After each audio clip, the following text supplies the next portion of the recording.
So yeah, I want to talk a bit about some of the challenges of maintaining open source software for volumeEM. I am a research software engineer working at UCL. I'm in their Advanced Research Computing Center, but everything I'm going to talk about today was developed while I was doing my PhD at EMBL Heidelberg in Yannick Schwab's lab. He works with a lot of volumeEM data, so hence being here today. The first one of these is Crosshair. This is a Fiji plugin. The idea is that you can use a micro CT scan of a sample that you've prepared for volumeEM, and then it can calculate the various angles and coupling distances that you need for an ultramicrotome like this to reach your region of interest. It's aimed at motorized ultramicrotomes. You can use it with standard ones too, and I am the sole maintainer of this plugin. Second one, very rapidly, is MoBIE. Also a Fiji plugin. The idea of this is you can browse terabyte-sized multimodal data on a normal laptop.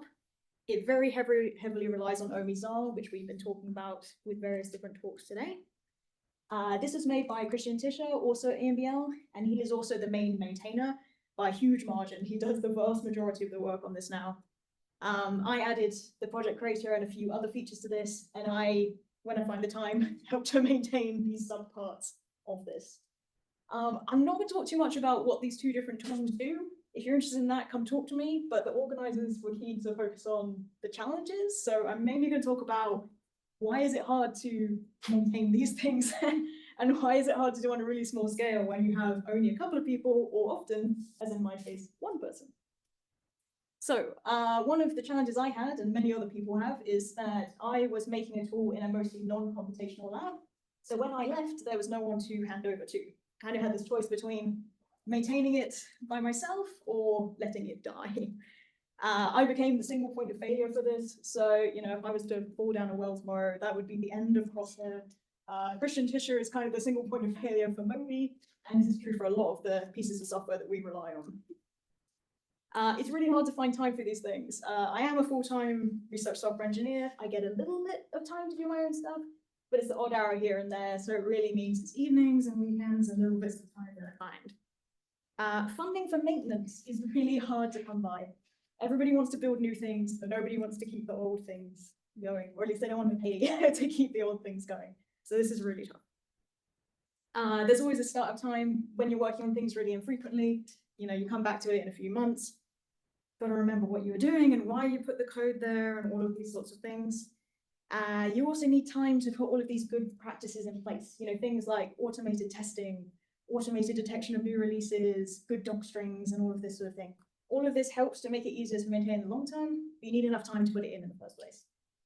I like to think I've got a long way with putting all of this into Crosshair, but it could always be better. Solutions. I don't really have solutions for this. Yes. So some vague ideas. Yeah, Fiji doesn't have a release schedule. This is also the bane of my existence. Think about when you have people in your lab and they're going to leave, what's going to happen when they leave? Ideally, you have at least 2 people maintaining, so that you're not left with the one person. Community building is really important. Getting feedback, encouraging contributors. I need to do more of this. This is definitely something I need to get better at. We need more centralized image analysis facilities, more research software engineering groups that would potentially help to provide some continuity when people are constantly leaving labs. We need funding for software maintenance, not just building new things. I highlighted down in the bottom right here, the Software Sustainability Institute recently did a research software maintenance fund, so a grant just for software maintenance, which I think was awesome. We should do that more. Also having some more training on good software practices, things like testing and all of this, so they get put in early. And Fiji specific, but yeah, having a more formal release schedule, having release notes so that we know when things are going to break, or at least you have some idea, would be amazing. And I think that's it.